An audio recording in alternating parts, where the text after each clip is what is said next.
Bonjour et bienvenue pour le message intuitif de la semaine.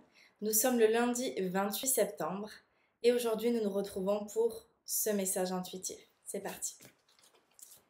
Et tout de suite nous allons commencer avec l'oracle de l'arbre de vie.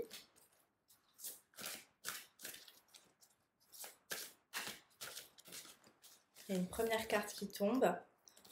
On va aller la chercher. Qui va nous amener un éclairage sur la carte qu'on va tirer maintenant. C'est la carte de l'union avec l'anneau. Union, mariage. Et la deuxième carte en précision, c'est lenteur, retard. Donc il peut y avoir des choses qui prennent plus de temps que prévu. Hein, il peut y avoir peut-être, oui, en effet, une union, un mariage avec votre chéri. Et cela, en fait, ce désir d'union peut être retardé. Donc peut-être qu'il y en a un des deux qui est euh, plus derrière que l'autre, en fait, finalement. Il y a une sensation que les choses, que vous n'êtes pas raccord tous les deux en même temps en fait. Hein. Donc il peut y avoir cette sensation que vous êtes prêt, que l'autre ne l'est pas ou inversement, hein, l'autre est prêt, vous ne l'êtes pas.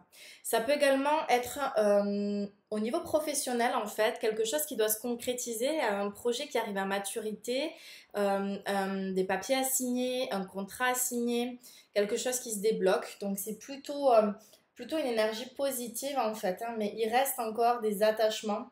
L'anneau, il est vraiment lié encore avec des choses. Donc, il y a peut-être encore des parts, des pans de cette négociation finalement qui doivent être revus pour être libérés, que tout soit clair en fait, que tout soit clair et que tout puisse couler. C'est ce qui peut finalement amener cette lenteur, ce retard sur ce contrat, sur ce projet à signer, en tout cas au niveau professionnel, c'est qu'il y a encore des liens en fait, encore des attaches à libérer pour que tout devienne plus clair, plus fluide et finalement se manifeste. Donc, au niveau perso, vous n'êtes pas raccord. Donc, il va falloir à un moment donné trouver peut-être par une communication. Moi, c'est ce qui me vient. On va tirer une carte de précision peut-être avec l'oracle de Gaïa, mais je pense qu'il y a quelque chose au niveau de la communication en fait à amener dans le couple, dans la relation. Ça peut être aussi au niveau amical, hein, une très forte amitié où il y a besoin de communiquer en fait, où il y a besoin de clarifier des choses, remettre des choses à plat parce que ce n'est plus forcément en phase avec les énergies que vous avez maintenant.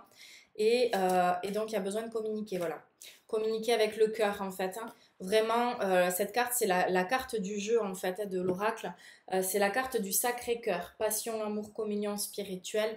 Donc, il n'y a pas forcément de désaccord par rapport à ça, c'est plutôt une énergie très positive, tant au niveau pro que perso. Par contre, c'est plus vous allez être dans votre énergie de cœur, plus vous allez parler avec votre cœur, plus vous allez être en accord avec ce que vous ressentez, ce que vous dites, ce que vous exprimez. Et finalement, plus ce retard s'efface au fur et à mesure.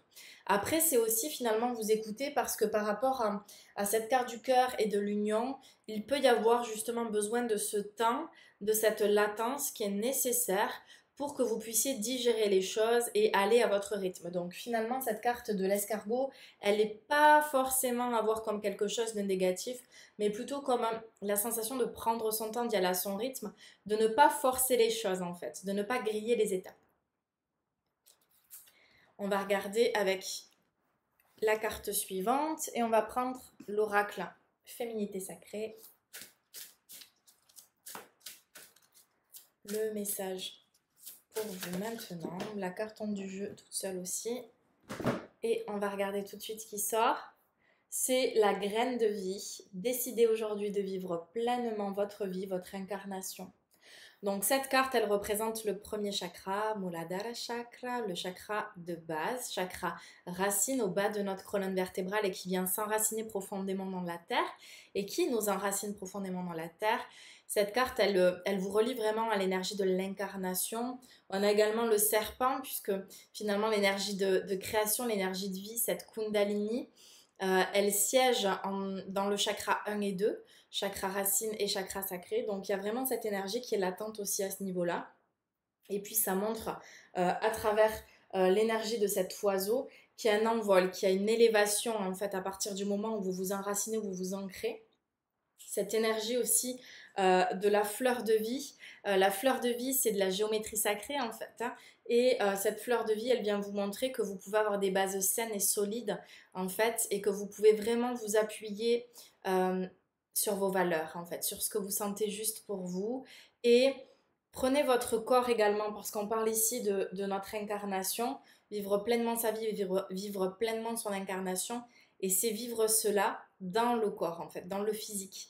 Donc finalement, pour que votre union, la concrétisation de vos projets, la réalisation en fait de tout ce dont vos aspirations profondes, en connexion avec ce cœur sacré, eh bien, ça passe par un ancrage fort et par un gros travail en fait sur le premier chakra. Donc ça peut être à travers de la méditation, simplement vivre en pleine conscience, aller dans la nature, faire du yoga aussi avec des postures qui vont vous connecter à ces premiers chakras. Mais la méditation, ça reste quand même quelque chose d'assez fort dans cette carte, hein. Voilà ce que je sens. Super, bon, bah écoutez, je vous souhaite une belle semaine. En tout cas, il y a un beau programme et je vous dis à la semaine prochaine pour un nouveau message intuitif. Namasté.